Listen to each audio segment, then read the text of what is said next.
So sorry for the interruption. I got something in between. So like we were discussing about complications of affecting afterload.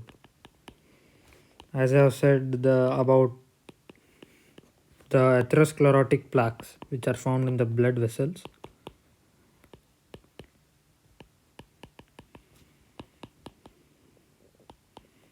The next thing is the peripheral resistance. If there is like increase in peripheral resistance, then there will be decrease in cardiac output. Then like no, I'm sorry, like I got it wrong. So talking about the peripheral resistance, like if there is any resistance to the blood flow, then automatically then there will be less accumulation of blood into the vessels, which affects the total amount of blood flow coming from the aorta, what we call it as afterload. Then if there is any increase in peripheral resistance, then there will be decrease of afterload. The next thing is hypotension. So as you know that if there is any case of hypotension where it is regarded as low blood pressure, if there is any decrease in blood pressure, then automatically there will be decrease in cardiac output. And if there is any decrease, if as we are known that cardiac output is directly proportional to the contractility, and if there is a decrease in contractility, then there will be decrease in afterload. So it will lead to the less accumulation of blood into the right ventricle, which affects the afterload.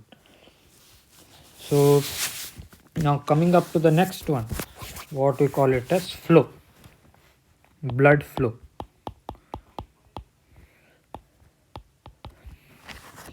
So what is flow? Usually we define flow as amount of fluid like passing into any passage per unit area is called it as flow or flow rate.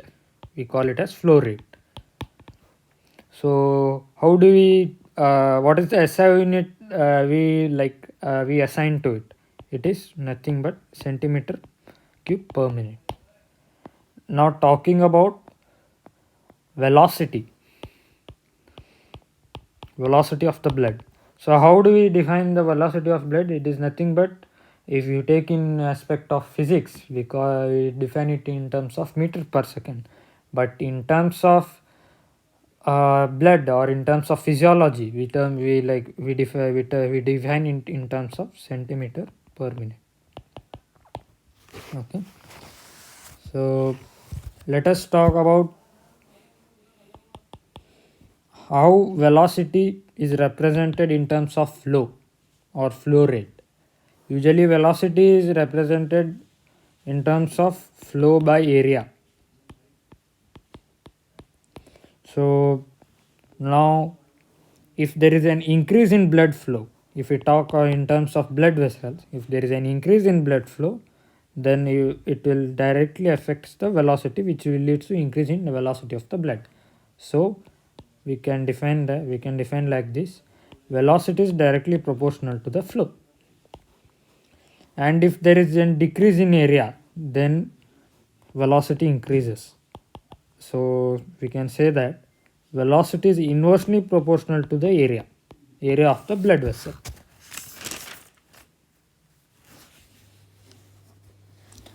Like now coming up to the last aspect, the one of the most renowned formula which is used in physics and in which is used in mechanical fluids study is nothing but Poiseuille's law.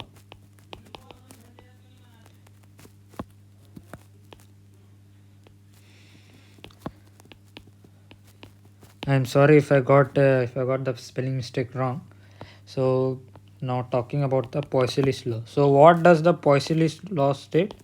Resistance is equal to 8 eta L divided by pi r raised to the 4. So what are all the uh, what eta usually signifies? Eta usually signifies the viscosity of the blood, and a length, as we are known that it represents the length of the vessel, and r represents the radius. Okay.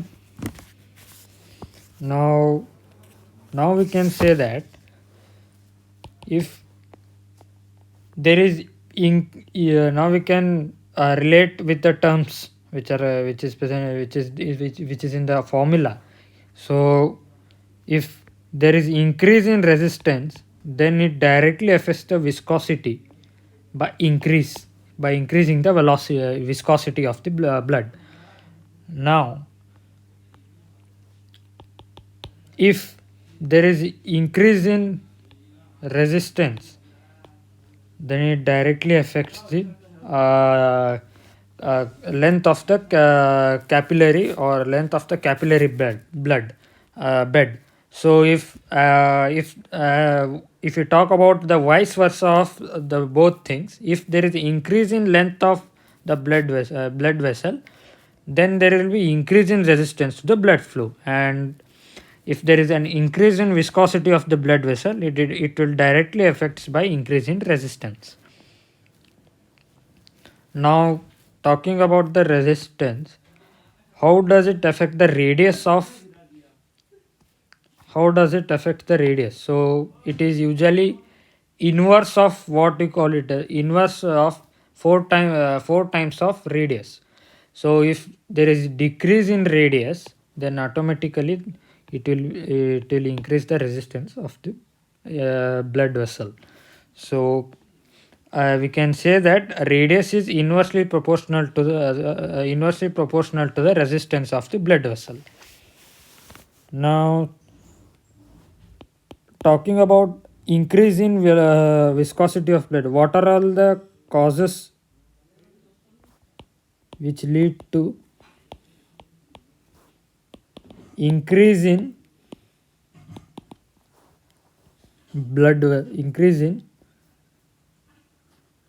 viscosity of the blood?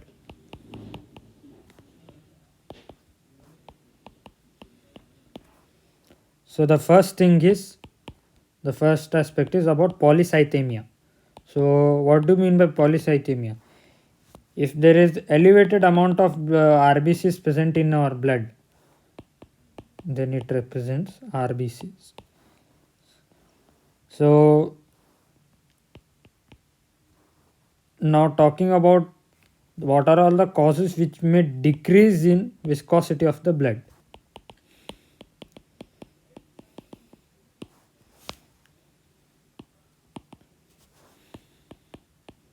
So the first thing is severe anemia. Severe anemia is nothing, one of the most severe anemia is what you call as pernicious anemia or Addison's anemia.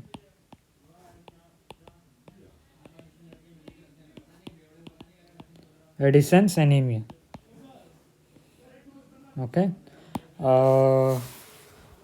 And the another thing is dehydration. If there is loss of water in the blood, if there is any case of dehydration found, then it will lead to decrease in viscosity of the blood. Hope you might have got about the things and for forum of discussion what you have discussed today. So I thank you all for the attention. We'll be talking about more about fundamental of blood pressure, like about increase in long term regulation of blood pressure and short term regulation of blood pressure, and how blood pressure is controlled naturally, and